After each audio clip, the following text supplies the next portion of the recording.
Hi, it's Rebecca Whitman, your host of the Balanced, Beautiful, and Abundant Show. I'm a top-rated life coach, an international best-selling author, and a multi-passionate entrepreneur. I'm on a mission to help you go from burned out to balanced, beautiful, and abundant.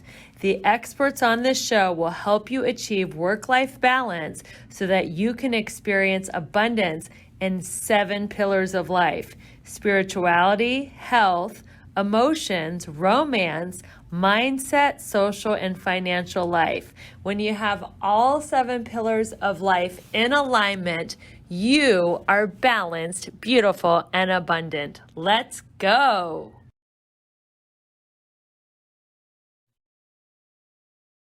Hello, everyone. Welcome to the Balanced, Beautiful, and Abundant Show. I am your host, Rebecca Whitman. We are taking you from burned out to balanced, beautiful, and abundant. Our wonderful guest today is named Kiki Athanas. And first of all, welcome to the show, Kiki. Thank you so much. What an honor to be chatting with you. I feel so special to be here. Well, it's so great to have you here. And I know we talked before the holidays, and I'm going to get into your bio, but I really believe that everything happens for a reason.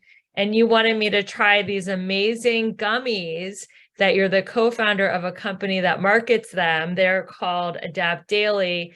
And they just had all the things I needed to get over my cold that I ended up catching around the holidays. So I can't thank you enough for those gummies.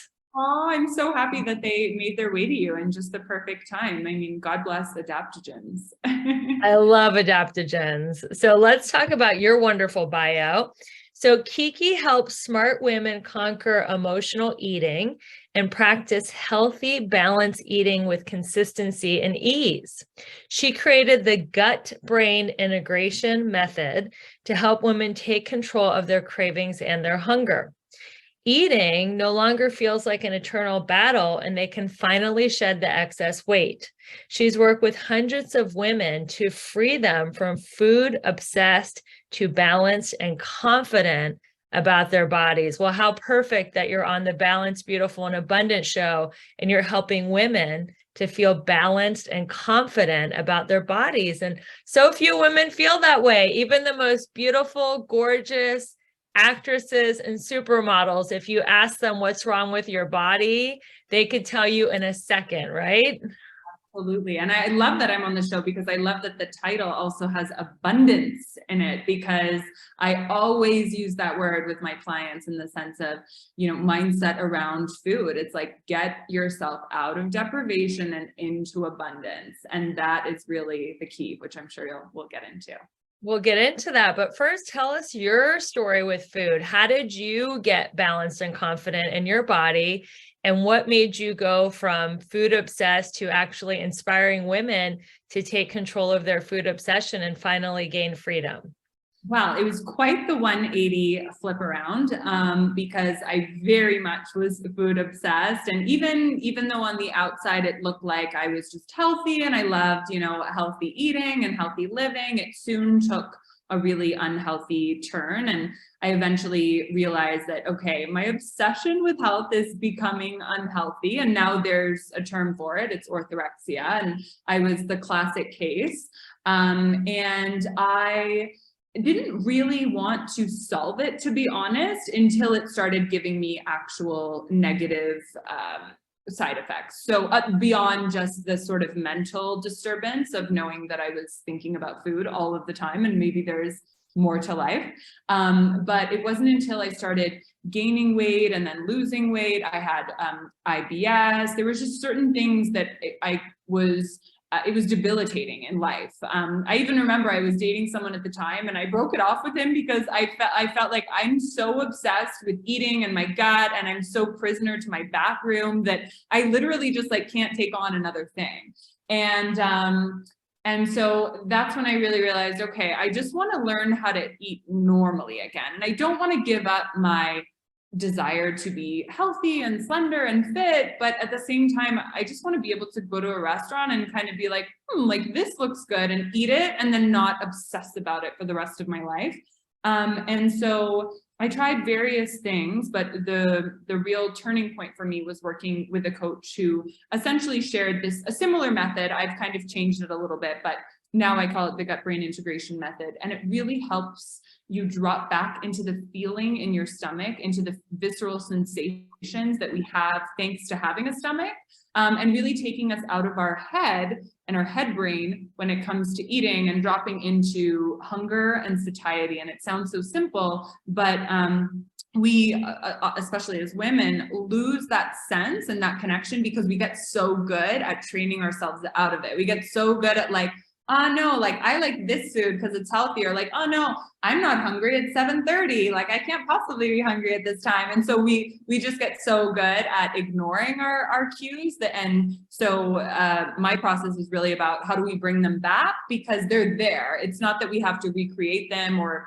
create them from scratch. It's about really calming all of the head chatter that we've consumed through diet culture or through whatever it has been that's disconnected us from essentially the actual visceral sensations in our gut. So what can someone do, Kiki, if they're like, I don't feel my hunger anymore, I'm just like counting macros all day and I'm intermittent fasting and I'm so focused on all the diet trends that I don't even know when I'm hungry and when I'm full? What would be some tips that you would tell that person? Yeah, okay, so number one would actually be to wait for hunger.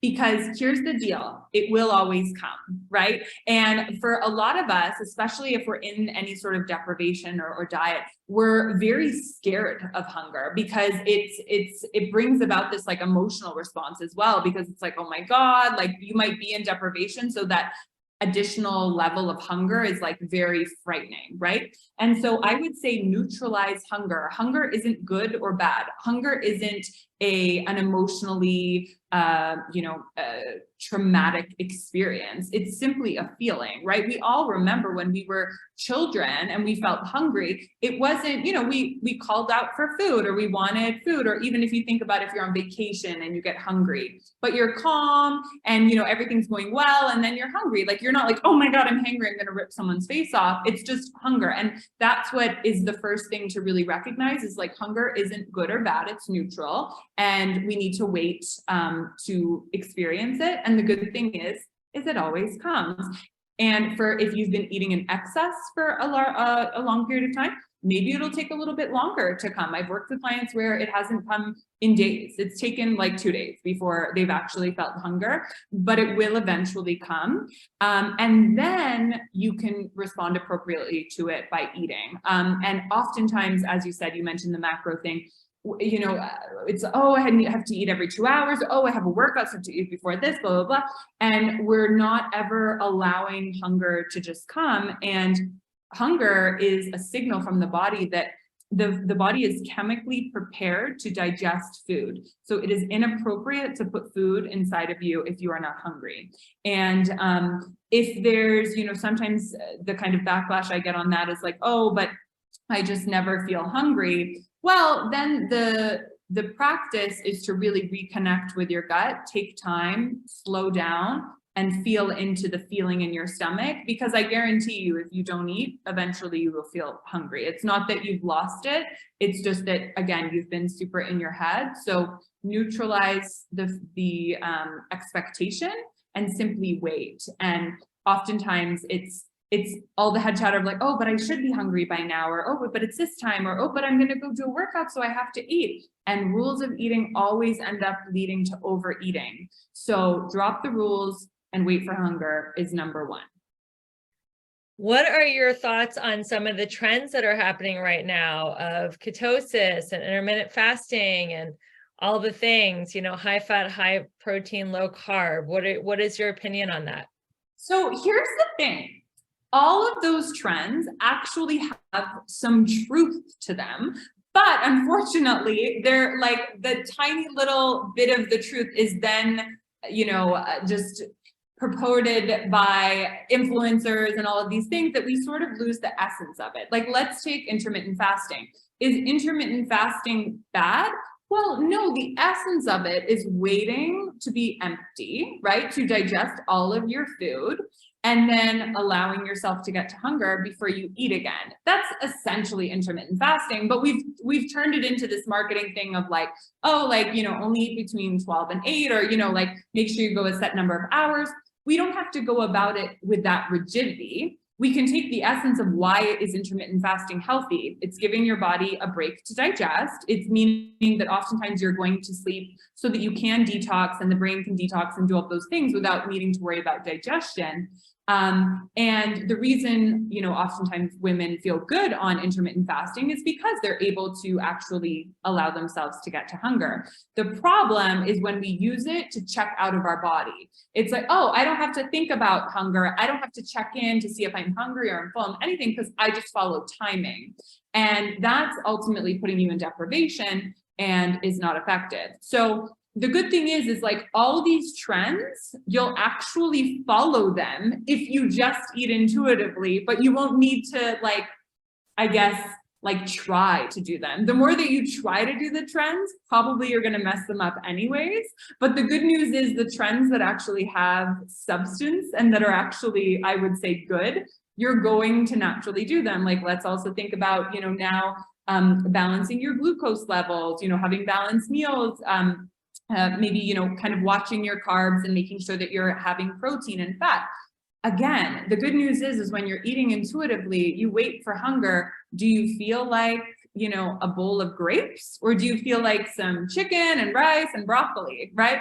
Probably the second. And so again, when we really tap into hunger as well as your taste buds, you're going to follow the trends. So you don't need Instagram. You just need like your connection to your gut. And I know that can be, especially for women, especially I'm a perfectionist, I'm very A-type. We want to make sure that it's like we're doing everything right and perfect. And it's unsexy to just be like, oh, I guess I'm just going to like trust myself and surrender, because there's that little voice inside of us that it's like, no, you're going to mess it up.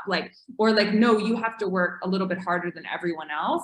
And the truth of the matter is that you don't. And it sounds so cliche, but it's just the truth, because the body wants to be healthy. It wants to be slender. The body doesn't want excess storage. You don't need to fight it for that. You actually just need to surrender into it.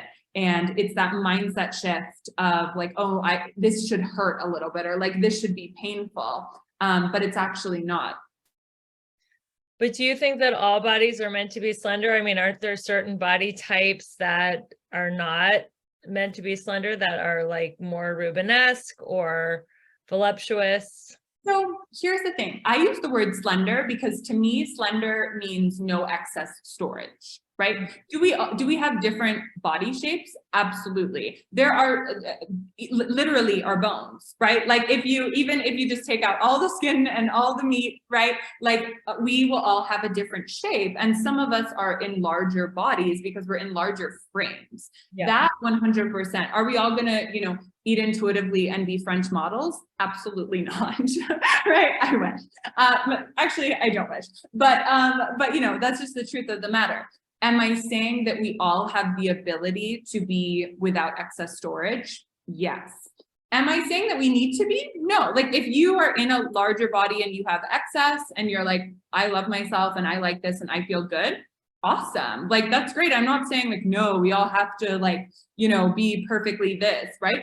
But I do want to give sort of permission for women that are in a larger body that feel like I want to be in a smaller one. And if they do have excess storage, I don't think they should be shamed for wanting that. And I know this because when I started gaining weight, when I was sort of binging and all this yo-yo dieting that was really messing up my gut, which was causing me to gain weight, I remember speaking with different intuitive eating coaches, mindful eating coaches, and it was almost like, oh, Kiki, it's so bad that like you want to be thin. Like that's just diet culture. Like get over yourself. Like just love yourself where you're at. And while I understand where they're coming from, and definitely we need to respect ourselves wherever we're at, there is a natural desire to be at our optimal and to feel good. And for me, I knew when I was feeling light and free and when I had excess and when I was carrying excess, I didn't feel good. And I don't believe in shaming women into just being like, oh, you should just love yourself regardless. it's yes, respect yourself where you're at, and yes, you can lose excess storage without dieting. So do you think the movement of just accept and love yourself where you're at and every body is a bikini body is really empowering women, or do you think it's just giving them the green light just to eat whatever they want and be unhealthy? Such a good question. I've never thought about it like that, because to be honest, like, and I don't mean to say it in a bad way, like, I don't care. Like, if you want to be in a larger body, like, it's up to you. I've never been super, like, strong on either side. I think that there just needs to be more voice to women who genuinely want to lose weight from a place of love, that they shouldn't feel guilty about that. I think that, you know, if someone's been on their journey and for them, their choice is that, like, you know what, I could go down that route of, like, you know, kind of making more connected choices, or I could go down this route of just simply not making connected choices and loving my body the way it is. I think that's wonderful if you want to do that as well. Like, I'm all about freedom of choice. So as long as it's doing it from a place of choice. With that said, the coach inside of me knows that deep down you're not making fully connected choices, because if you're eating in excess, and if you have excess, you are eating in excess. And that means that ultimately you're using food as a buffer from connecting with yourself. And so, you know, it's just the truth of the matter. And we all use different things to disconnect from ourselves. We all have our vices, but we just have to be understanding of the facts of, okay, well, they're using food as a way to soften the discomfort in their life. And if they're okay with that choice, then that's their choice. But there is other more appropriate things that we can do to soften the discomfort in our life beyond food, because food is meant to care for the physical body when hungry. If you use it for any other purpose, you're missing out on the opportunity to actually feel the emotion or to actually deal with it in a more effective way. Like, if, you know, your partner is pissing you off, you can have something to eat, or you can deal with your partner pissing you off, or you can make the decision of, I'm not going to deal with this, but you're making the conscious decision of, like, something is happening, it's pissing me off, I don't know what to do, I'm overwhelmed, and, you know, I'm going to check out. And to me, that's more empowering than just running to food, because you're acknowledging that it's like, okay, I don't know what the F to do, right? And that's a more powerful place to be, in my opinion. So food addiction is using food to not feel uncomfortable feelings, just like alcohol or drugs or shopping or gambling or sex or codependency or anything else. So we have a choice to make an empowered choice, is instead of using food as an addiction to numb out, we can actually feel the painful feelings, process them out with a therapist or a coach or a trusted friend or an advisor. And that way we won't need to run to food to numb our uncomfortable feelings. Is that what you're saying? Exactly. And whether we're doing it through the excess or through restriction, because it depends, because I work with women on both sides. For some of them, it's not that they're using mass amounts to food to buffer, they're using mass amounts of control. And that's a disassociation with the gut in another way, because then they're not connecting with hunger, they're ignoring their body, right? And so it's the same thing.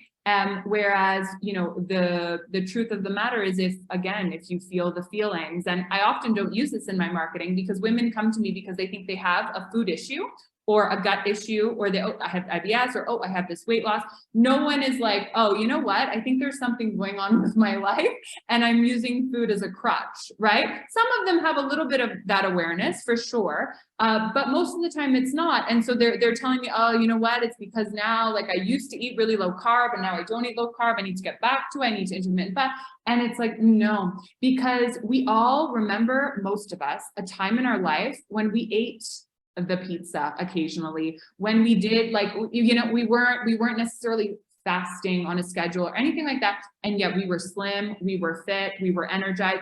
And it's like, no, it's not the food, it's being aligned and being in the movement of your life and in your purpose. And when we get off of our path, then we turn to food either as something to control, to kind of take us away from the main problem, or to literally use it as comfort, right? And I think that's now very widely accepted. Like, of course, emotional eating, right? Like, yes, it's very much a thing. It's something that's pleasurable. We've literally been trained from a young age to, I even see it, I'm half Greek, like young Greek children, they start crying, everyone's like, get her some food, well, she's hungry, right?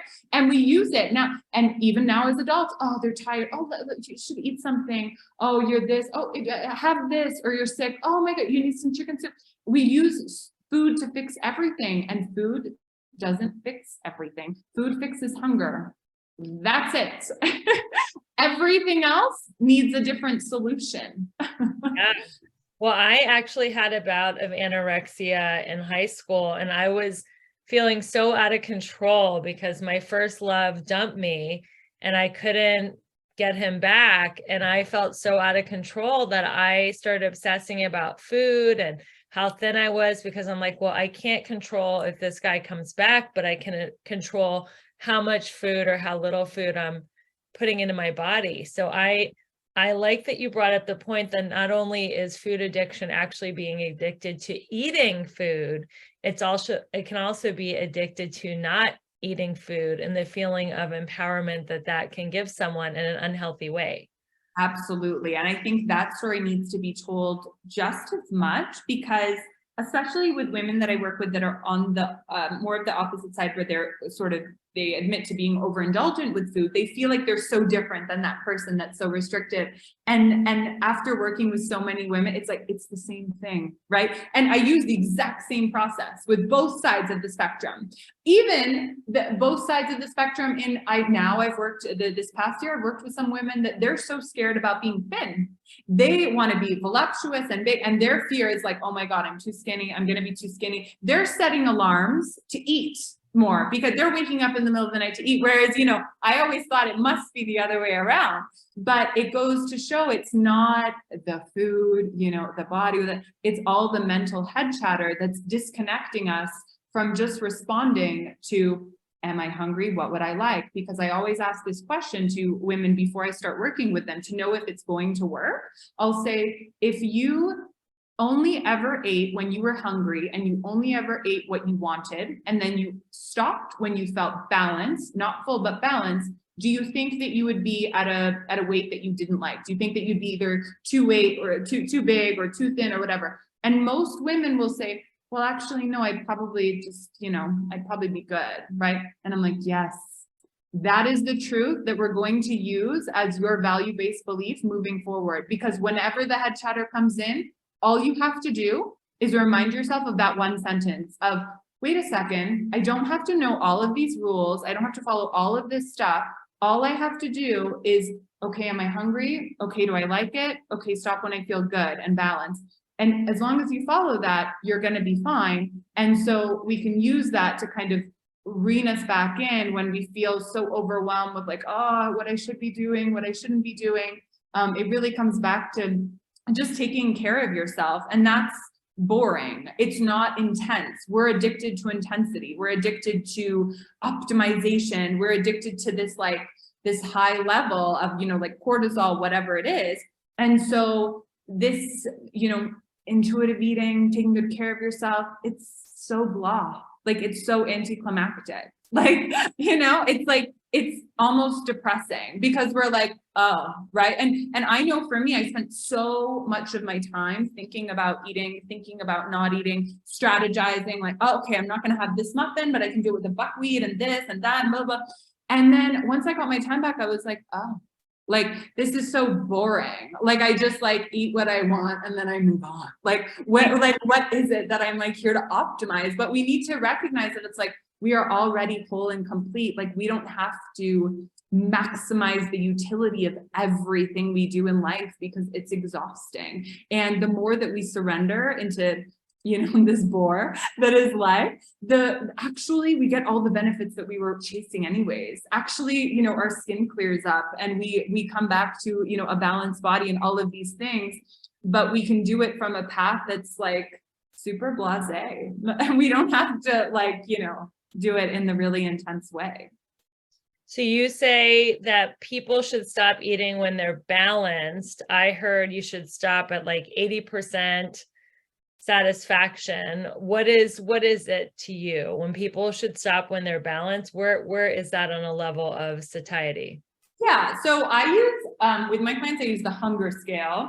And so if we think of 0 to 10, 0 being like you're totally empty, you would never get to 0. 0 is like you're dead. And then 10 is like, oh my God, you're like so full, like intense, right? And so I always say we want to stop at a 5. 5 is balanced. 5 is you don't feel your stomach, right? Like we all have moments in our day where it's just like, we don't even think about our stomach because we're just in the movement of life. Like we're not hungry, we're not hungry. It's just like we're good, we're energized, we're moving through life. That's where we stop, right? We use food to fuel the physical body when hungry. And then when we're no longer hungry, we're energized, we can move forward. Food is meant to propel us, right? It's not meant to consume us. And so you should feel energized after your food. You should be able to go for a walk. You should be able to go do a light yoga class. And so I think I technically agree with the whole 80% thing, but I think that it still makes it seem like we're missing out on 20% that everyone else is getting. So I'd never use that verbiage because I think verbiage is super important. And I don't want it to feel like, oh, like everyone else gets 100, you get 80 because you're like losing weight. Do you know what I mean? Right. And so I say, eat until you feel good, right? It's not, oh, don't eat too much, right? It's, set the intention. I'm going to eat until I feel good. And oftentimes what happens is you realize that you don't need that much. And that's not the goal. I'm not saying, oh, let's all do this so that we eat less. No, that's not the goal. It will happen, but it's not the goal. And so then we have to catch the head chatter of, oh my God, but I'm going to be hungry soon. Like, oh, but I'm eating, because I get it all the time. My clients are like, yeah, but the thing is like, I know where balance is, but then I feel like I should eat more because I'm going to be hungry soon after. I'm like, okay, so you're going to be hungry soon. You could eat, right? It's the rule that it's like, but I can't eat past this time, or like, but I shouldn't snack so much, and so it's like, the rules of eating, they're getting in the way of you just being in balance. And so stop at balance, knowing that I can eat again if I get hungry. And you might, right? As you go through this, you might get hungry an hour later and you could eat, or you might not, right? But it's the ability, again, to be in abundance, knowing that I can always eat whatever I want. And if you genuinely believe that, would you overeat? No, we overeat because there's a little piece of us that's like, this is going to be the last meal, or like, okay, well, now I'm having this, so I can't have it again this time, or like whatever it is. And that's the rules of because I need to be slim, they're literally making you fat. That's very interesting. So I know you mentioned it, just repeat it again for my audience. What is orthorexia and why should we care about it? Yeah, so orthorexia is essentially an obsession with clean eating. And I think we need to at least be aware of it right now because it's a slippery slope. So if there's healthy eating and like healthy living from a place of love, right? And from a place of, and that's how I started. And oftentimes that's how people start, right? You start eating better, you start working out, and you're like, wow, I feel so good, right? And that's a beautiful place. Like, stop there. But if you are perfectionist, A-type, if you tend to take things a little bit more intense than usual, then you've got to be cautious because those are the kinds of people that will take the like, oh, I feel good when I treat myself good. Those are the people that are like, how am I going to optimize this more? And it becomes this obsession. And I think the only problem or the red flag that you need to catch is when you're in deprivation, is when you're ever feeling like deep down, I want that, but I'm going to push it. I'm not going to have it. Right now, do I eat like crap? No, but it's coming from a place of like, I don't want that. Like, I know I can have something better. Like, I know it's going to feel good in my body. Right. And so now I probably order the same thing as when I was orthorexic, but it's coming from a different energy. It's coming from, yeah, I'd like to have this chicken salad. Whereas before it was, oh, fuck, like I really want the burger. Like that one's having the burger. I really wish I had the burger, but no, I'm gonna have the salad. I'm gonna pretend like I like the salad, right? And so it's like, if you feel like you're in this like battle within yourself, you really need to scale it in and be like, okay, I'm feeling the deprivation. And so what do you do when you feel the deprivation? You need to bring everything back in. You need to say, okay, I can have everything again. And what you'll notice, and I see it with my clients all the time, I was just speaking with someone, she lives in Chicago, and she like, there's this burger place in Chicago, and she's like, oh my God, I've always wanted to go, blah, blah, blah. Anyway, she went there the other night. She was like, Kiki, I didn't even like the burger. Like it wasn't even good, but she spent the last 2 years obsessing about like how she can't have it and like she really wants it, whatever. So the good thing is once you invite in total and complete choice and really connect with your taste buds, for the most part, you're going to want nutritious, delicious food anyways. So you don't have to hack it. And yes, some days you might like want the slice of chocolate cake or whatever it is, and you'll have it. And you know, the body can deal with some not so great, you know, substances, like the body can detox occasionally. But what you'll notice is that, you know, you may think that you want processed food or whatever it is, but it's because you're telling yourself deep down that you can't or that you shouldn't. But really, if you knew, like to me, if someone said, hey, do you want like Doritos or like my Greek aunt's like lamb stew? Like, actually, I'm gonna have the stew. Thank you very much. You know what I mean? It's like, I'm never going to choose it over, or it's like, do you want this Sobeys or whatever this, like whatever, like a trashy grocery store in the US is, do you want that version of like the croissant, or do you want the homemade croissant in France? It's like, I'll take the croissant in France. Thank you very much. Like all we need is our taste buds. We don't need rules. Speaking of France, why do you think that French women are so slender and fit, but their diet is like all carbs and heavy creams?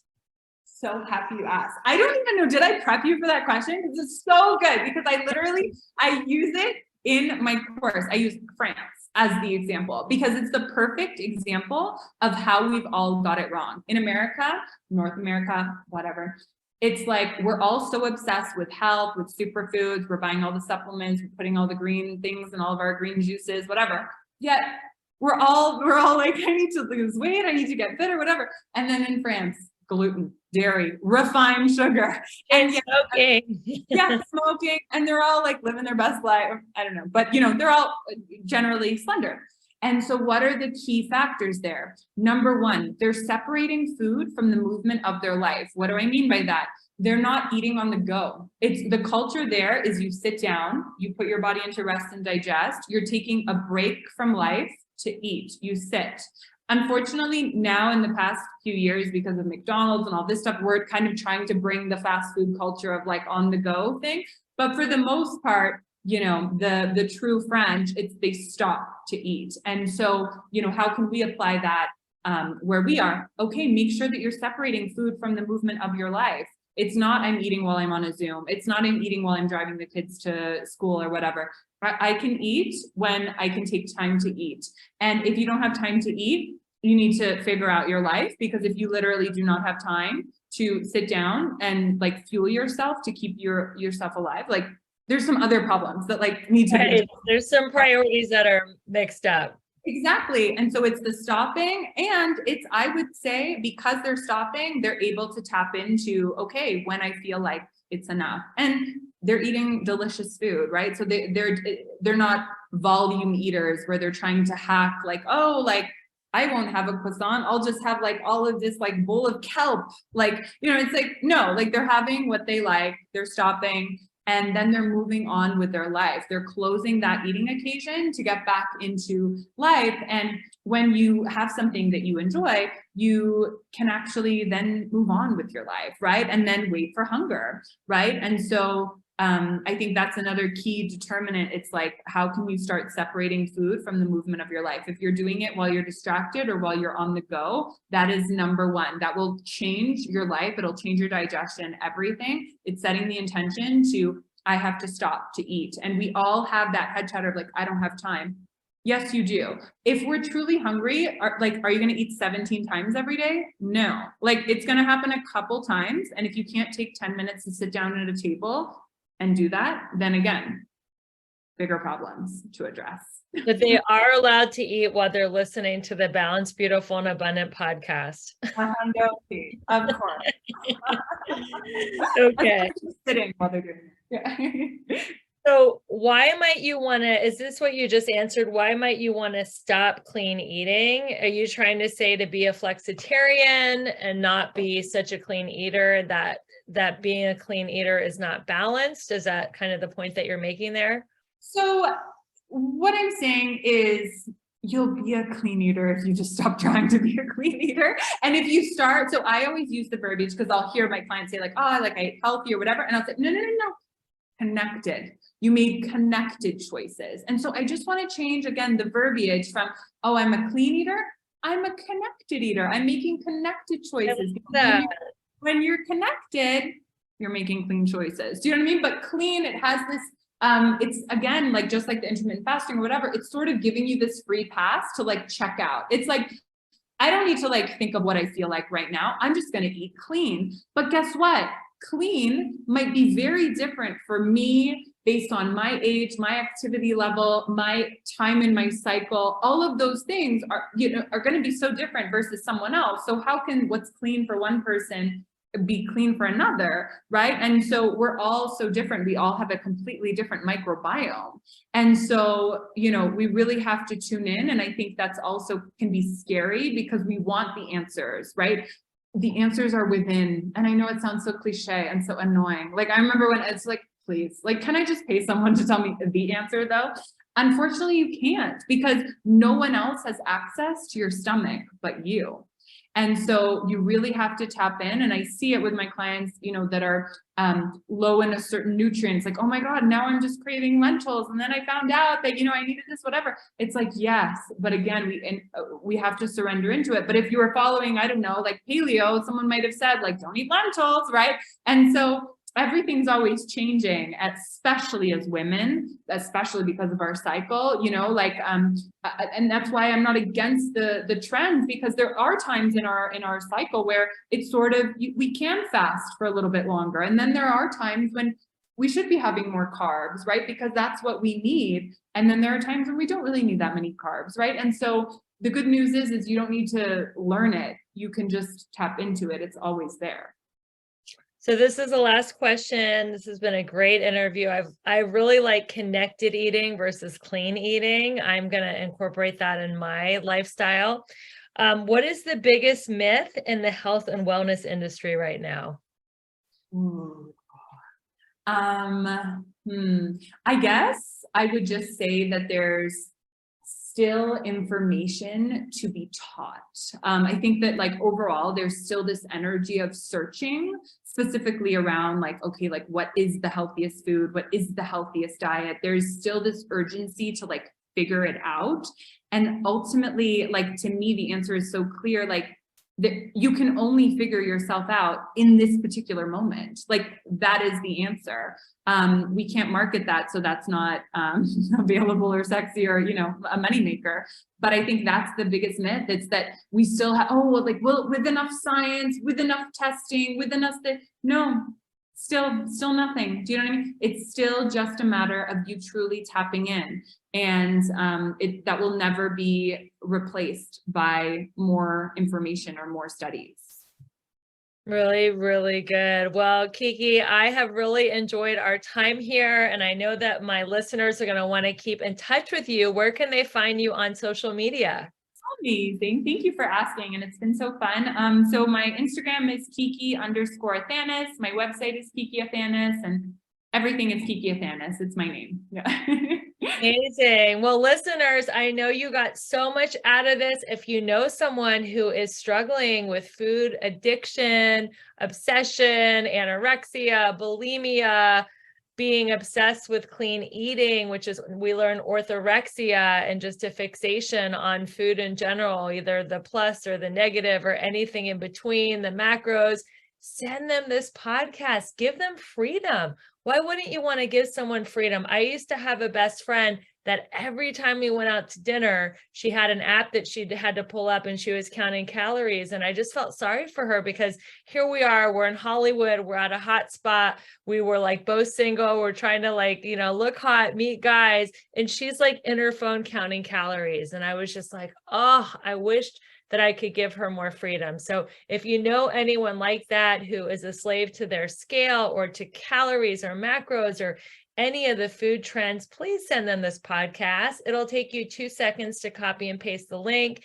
And if you want to really, really do me a good one, send a 5-star review into Apple iTunes, write a review, rate it, subscribe. That is how we grow the message of going from burned out to balanced, beautiful, and abundant. And it's a movement. There's so many women out there that are exhausted, drained, depleted. They don't even know what it feels like to be balanced, beautiful, and abundant. And those are the women that get to hear this podcast. And I'm so excited to empower them and everyone to go from burned out to balanced, beautiful, and abundant.